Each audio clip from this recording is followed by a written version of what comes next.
Sage Wanderer here, and welcome to another edition of Hellfire! Okay, so yesterday I talked about Sola Scriptura because I knew that today I was going to be talking about the spirit of religion.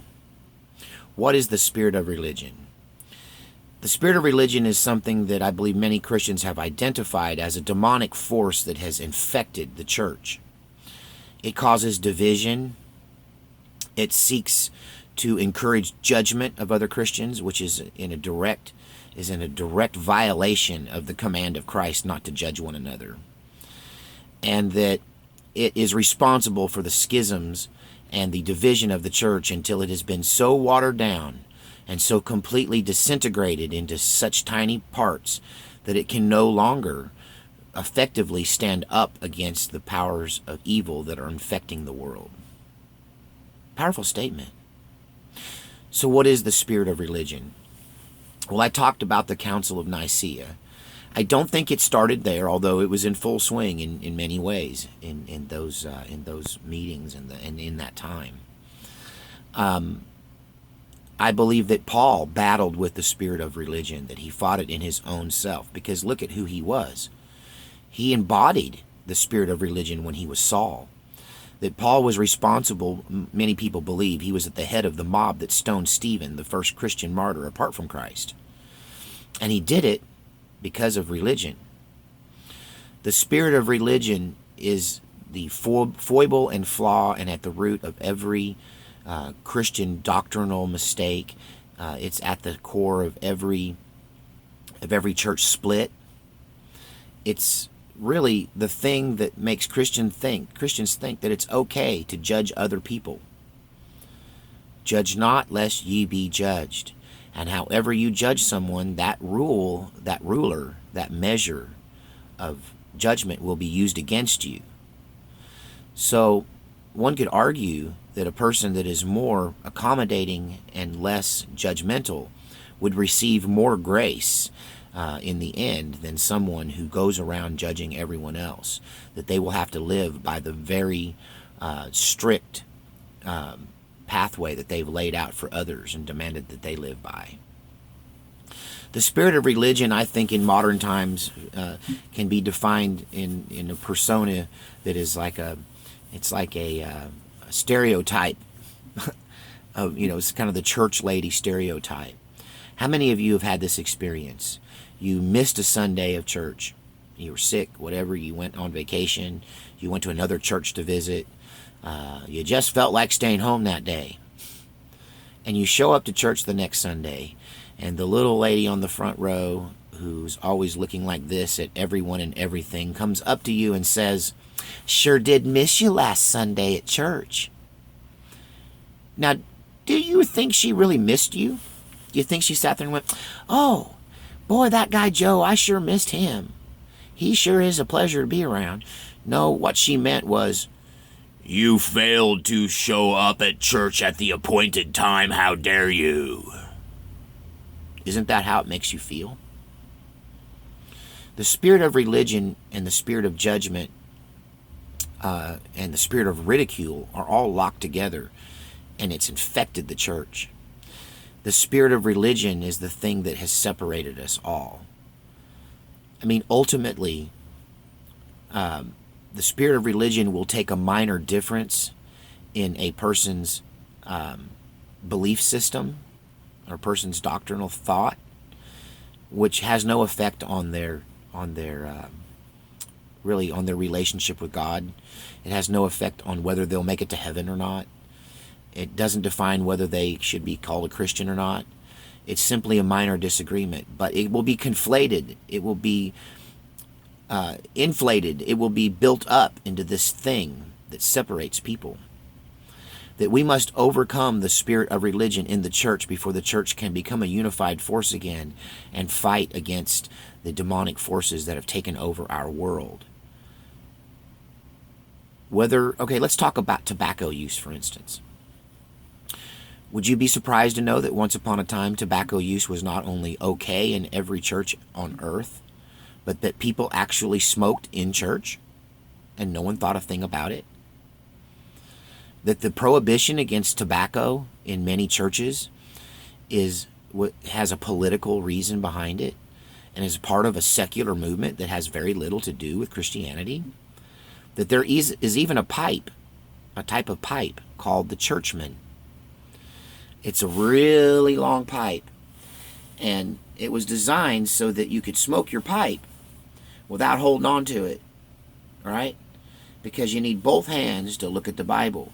So this big pipe was laid out so it would sit on the back of the pew in front of you so that you could smoke your pipe and still see and handle your Bible. Interesting, huh? That's a piece of information you probably didn't know existed. You know why it's been suppressed? The prohibition against tobacco was a political one, and it comes from the movement to what do they call it? The abstinence movement concerning alcohol. That's not the right word.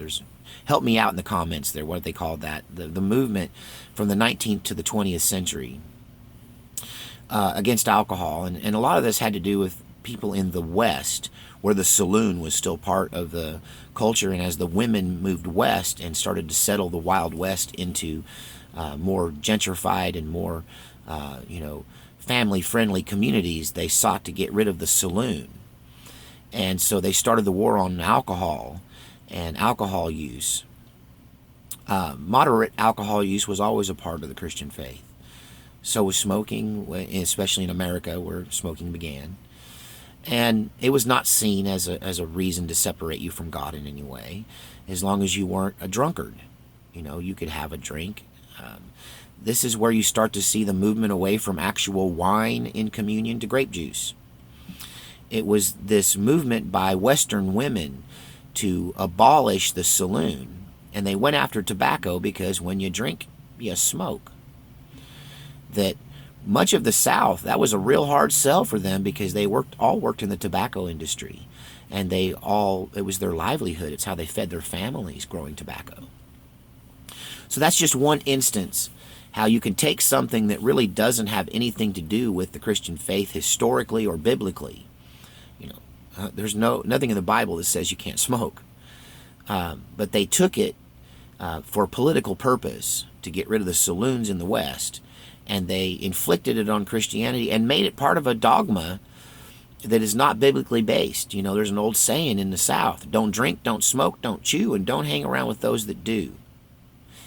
They made a new Bible verse almost. They made a new creed. So it's the spirit of religion that seeks to, for whatever reason, judge another person and create a barrier that keeps them from participating in the Christian faith. There you go. It's judgment. And it's not even a righteous kind of judgment. So, hey, the big fight when I was a kid was about women wearing pants and women wearing earrings and makeup. There's an old joke. How can you tell which guy's the Pentecostal? He's the one with the ugly wife. Sorry, you're going to hate that. That's a joke preachers tell each other. Because women weren't allowed to wear makeup in those days. And you can argue that, but what you can't argue that there's anything in the Bible that really even talks about that. Costly array, that's in the Bible, and that's got to do with people that go around wearing their wealth and rubbing it in other people's faces. And, that they're wasting money that could be spent on other things, on gaudy garments and things that don't need to be spent money on. And one could argue those $5,000 Hickey Freeman suits that you're wearing as a preacher constitute costly array. But I don't want to get into the minutiae of Christian doctrine. I want to more perfectly talk about why many of you will be highly offended by things I say. And I say it's because you're influenced and infected by the spirit of religion, which is not the Spirit of God. It's the spirit of division and judgment, and it has another author, and it is not the Bible, and it is not God.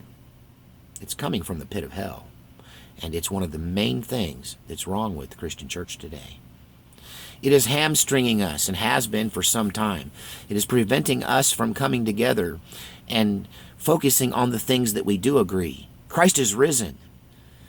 Christ is risen, and he's coming again. These are the important things. Christ came to redeem the souls of men. Love, joy, peace. These are the things that you should be focusing on, not the minor differences between you and the church down the street. Hey, if you want to separate so that you can talk about certain things and without division and fighting and have a separate church, I think that's a common thing, and it goes all the way back to the foundations of Christianity. And it's the main problem I have with the Council of Nicaea, is that it homogenized the Christian faith in a way that and demonized anyone who thinks outside the box. And, one could argue that the faith was defined, but I think it was also limited in a way that it probably shouldn't have been. And that this force carried over from Judaism into the Christian faith, carried down through time through the Reformation, right up until today, to where I can't hardly talk about anything on a YouTube channel without being, completely attacked and, dismembered verbally. Look at the fruit.